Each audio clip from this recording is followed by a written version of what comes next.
یاد ماضی عذاب ہے یا رب، چھین لے مجھ سے حافظہ میرا۔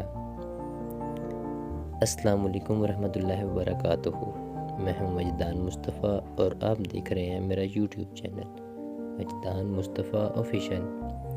ہماری لاسٹ ویڈیو کی لائنز یہ تھیں کہ چھین لے مجھ سے حافظہ میرا، اور اب ہم چلتے ہیں اپنی اگلی ویڈیو ناول عشق آتش سعدیہ راجپوت کی طرف۔ اتوار کا دن تھا۔ فائزہ کچھ دیر پہلے جاگی تھی اور ابھی ناشتے سے فارغی ہوئی تھی کہ اسے ملازمہ نے تانیہ کی امن کے بارے میں بتایا۔ وہ فوراً ہی ڈائننگ روم میں چلی آئی۔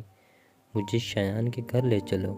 سلام دعا کے بعد جو پہلی بات تانیہ نے کہی وہ یہی تھی۔ وہ گڑبڑا گئی، پھر سنبھل کر بولی، تم بیٹھو، چائے آتی ہوگی، پھر بات کرتے ہیں۔ اس نے فائزہ کا بازو گرفت میں لے کر کہا، فائزہ مجھے شایان سے ملنا ہے، ابھی اور اسی وقت۔ فائزہ نے گہری سانس کھینچتے ہوئے اسے اپنے ساتھ بٹھا لیا۔ اسے ٹینس ہوتے دیکھ کر تانیہ نے پوچھا، کیا بات ہے؟ شایان کراچی میں نہیں ہے؟ توقف کے بعد وہ پھر بولی، اس کی پوسٹنگ ہو چکی ہے اور 3 دن پہلے وہ اپنا چارج سنبھالنے سکھر جا چکا ہے۔ تانیہ کے لیے یہ اطلاع اس قدر غیر متوقع تھی کہ وہ کافی دیر تک کچھ بول ہی نہ سکی۔ بہت دیر کی خاموشی کے بعد اس نے بے یقینی سے کہا، وہ مجھ سے ملے بغیر چلا گیا؟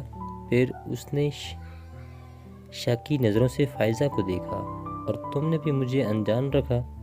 مجھے ایسا کرنا پڑا، وہ جلدی سے صفائی دیتے ہوئے بولی۔ جواد کی انگیجمنٹ کے دوسرے دن ہی اس کی پوسٹنگ کے آرڈر آ گئے تھے، مگر شایان نے مجھے منع کر دیا تھا کہ تمہیں نہ بتاؤں۔ پھر جب میں نے اس سے کہا کہ تم اس سے بات کرنا چاہتی ہو تو اس نے کہا کہ وہ تم سے بات نہیں کر سکتا، پتہ نہیں کیوں، مگر مجھے وہ کافی اپسیٹ لگ رہا تھا۔ فائزہ چپ ہوئی تو تانیہ نے کہا، بات نہیں کر سکتا مگر کیوں؟ ایسا تو کچھ بھی نہیں ہوا کہ وہ مجھ سے بات بھی نہ کرے۔ تم نے اس سے پوچھا نہیں کہ وہ ایسا کیوں کر رہا ہے؟ تانیہ اب بھی حیران تھی۔ فائزہ سے اس کی طرف دیکھا ہی نہیں گیا، سر جھکا کر بولی، پوچھا تھا لیکن اس نے کچھ بتایا ہی نہیں، تو میں نے سوچا شاید تم دونوں میں انبن بن گئی ہوگی۔ ہمارے بیچ تو کچھ نہیں ہوا۔ تانیہ نے فوراً تردید کی، امپوسیبل۔ فائزہ نے ماننے سے انکار کر دیا، کچھ تو بات ہوئی ہوگی، بنا کسی بات کے وہ تعلق کیوں ختم کرے گا؟ اس نے تم سے کچھ تو کہا ہوگا۔ یقین کرو فائزہ، کوئی بات ہوئی ہی نہیں۔ وہ پریشان سی ہو کر چپ ہو گئی، پھر جیسے یاد آنے پر بولے، لیکن انگیجمنٹ والے دن وہ مجھ سے کچھ کہنا چاہتا تھا، کیا فائزہ کو تجسس ہوا؟ پتہ نہیں۔ تانیہ نے جان بوجھ کر یہ بات چھپا لی کہ اس کے خیال میں شایان اس دن اسے پرپوز کرنے والا تھا۔ وہ کہنے والا تھا کہ تم اور انکل وہاں آ گئے، پھر وہ کوئی بات کیے بغیر اچانک ہی چلا گیا۔ وہ رکی، پھر تلخ سی ہنسی کے ساتھ بولی، وہ تو ہمیشہ ہی کچھ کہے بغیر چلا جاتا ہے۔ ملازمہ اسی وقت چائے کی ٹرالی کے ساتھ اندر آئی تو دونوں چپ کر گئیں۔ ملازمہ کے جانے کے بعد فائزہ نے چائے کا کپ اٹھا کر تانیہ کے ہاتھ میں پکڑاتے ہوئے کہنا شروع کیا، پر تانیہ تم شایان کی طرف سے پہل کا انتظار کیوں کرتی رہی؟ خود سے کیوں نہ کہہ دیا؟ دونوں ہاتھوں سے کپ پکڑے وہ بے بسی سے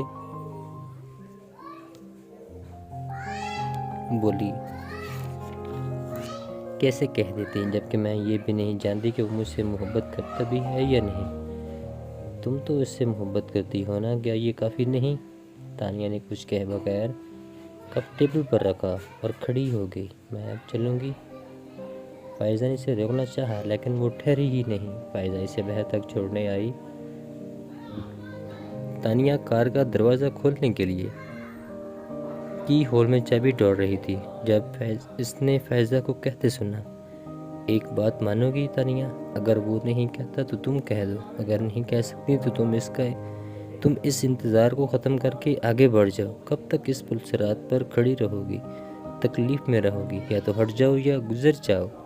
ٹھہرنا مت، ٹھہرنے والے کا پور زخم بن جاتا ہے۔ وہ چپکے سے کار میں بیٹھی اور چلی گئی۔ تمہارے اندیشے چاہے کتنے ہی درست ہوتے شایان، مگر آگہی کے بعد جدائی بخشنے کا تمہیں کوئی حق حاصل نہیں تھا، فائزہ نے تعصب سے سوچا۔ اور ہم ملتے ہیں اپنی اگلی ویڈیو ناول عشق آتش از سعدیہ راجپوت. جزاک اللہ.